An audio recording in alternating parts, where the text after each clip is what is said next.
ఆంధ్ర తెలంగాణలో తక్కువ ఫీజులతో high quality results ఇస్తున్న ఏకైక సంస్థ తిరుమల్ ఐఏఎస్ ఇన్స్టిట్యూట్. నాగర్ కర్నూలు జిల్లా ఉర్కొండపేట శివారులో జరిగిన సామూహిక అత్యాచార ఘటన తెలంగాణ సమాజాన్ని నివ్వెరపోయేలా చేసింది. బంధువుతో కలిసి దైవ దర్శనానికి వచ్చిన మహిళపై 7 కలిసి అత్యాచారం చేయటం ఒంటిలో వణుకు పుట్టిస్తోంది. రాష్ట్రంలో సంచలనంగా మారిన ఉదంతంపై పోలీసులు క్షుణ్ణంగా దర్యాప్తు చేస్తున్నారు. విచారణలో భాగంగా కీలక విషయాలు బయటకొస్తున్నాయి. సామూహిక అత్యాచార ఘటన కేసును పోలీస్ శాఖ సీరియస్ గా తీసుకుంది. ఇప్పటికే నిందితులను అదుపులోకి తీసుకోగా మరింత లోతుగా కేసును దర్యాప్తు చేస్తున్నారు. అత్యాచారానికి పాల్పడిన గత నేర చరిత్రపై ఫోకస్ చేశారు. మంగళవారం మండలం ఉర్కొండపేట గ్రామాన్ని ఐజీ సత్యనారాయణ సందర్శించారు. జిల్లా SP Vaibhav Gaikwad, DSP Venkateswarlu, CA నాగార్జునులతో ఘటనా స్థలాన్ని పరిశీలించారు. అనంతరం మీడియాతో మాట్లాడుతూ నిందితులను కఠినంగా శిక్షిస్తామని హామీనిచ్చారు. గతంలో కూడా ఈ గ్యాంగ్ పలు నేరాలకు పాల్పడినట్టుగా విచారణలో తేలిందన్నారు. ఉమ్మడి మహబూబ్ నగర్ జిల్లాల్లోనే కాకుండా చుట్టుపక్కల జిల్లాల నుంచి అధిక భక్తులు ఈ దేవాలయానికి వస్తారని, దీనిని అదనుగా భావించి ఈ క్రిమినల్స్ వచ్చిన వారి కదలికలను గమనిస్తూ వారిపై దాడులకు పాల్పడుతున్నట్టుగా గుర్తించామని ఐజీ వివరించారు.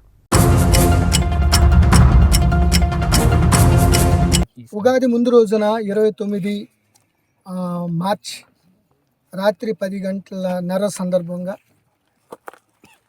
ఇక్కడ ఉరుకొండపేట ఆంజనేయ స్వామి టెంపుల్లో జరిగే అఖండ భజన జాగారం సందర్భంగా ఒక వివాహిత తన బంధువు సహచరుడు అయిన ఒక అతను అనుమానాస్పదంగా రావడంతో దాన్ని అదునుగా భావించి ఇక్కడే 7 వ్యక్తులు అంజీ, మణికంఠ, మహేష్, సాదిక్ లాంటి వాళ్ళు 7 అత్యంత పాశవికంగా ఒక వివాహితను రేపు చేయడం జరిగింది.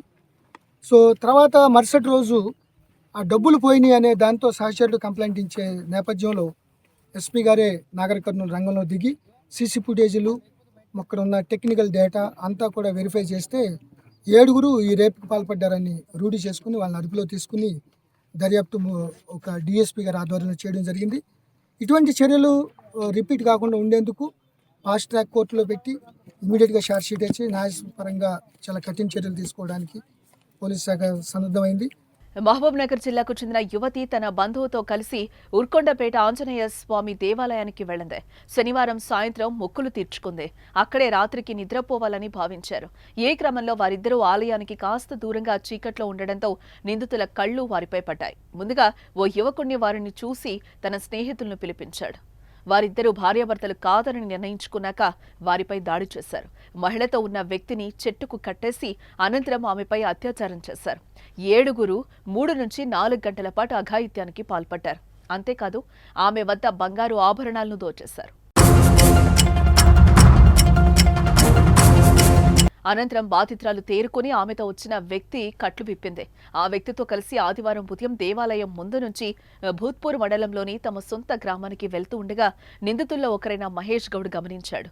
జరిగిన విషయం ఎవరికైనా చెప్తే మీ వ్యవహారం బయట పెడతామని బెదిరించాడు. దీంతో జరిగిన ఘోరాన్ని ఆమె పోలీసులకు చెప్పేందుకు భయపడి తమ ఆభరణాలను గుర్తు తెలియని వ్యక్తులు దోచేశారని ఫిర్యాదు చేసింది. పోలీసులు వెంటనే ఆలయానికి చేరుకుని సీసీ కెమెరాలను పరిశీలించగా ఆలయ ఒప్పంద కార్మికుడు మహేష్ గౌడ్ బాధితురాల్ని బెదిరించడాన్ని గుర్తించారు. అప్రమత్తమైన ఎస్ఐ కృష్ణదేవ ఈ విషయాన్ని ఎస్పీ దృష్టికి తీసుకెళ్లి మహేష్ గౌడను విచారించగా ఆ తర్వాత సంచలన విషయాలు వెలుగులోకొచ్చాయి. ఇంతటి దారుణానికి ఒడిగట్టిన నిందితులను కఠినంగా శిక్షించాలని డిమాండ్లు వ్యక్తమవుతున్నాయి. మహిళలపై అత్యాచారాలు చేయాలంటే భయపడేలా శిక్ష అమలు చేయాలని పలువురు డిమాండ్ చేస్తున్నారు. ఈ ఘటనపై మీ అభిప్రాయాన్ని కామెంట్ చేయండి.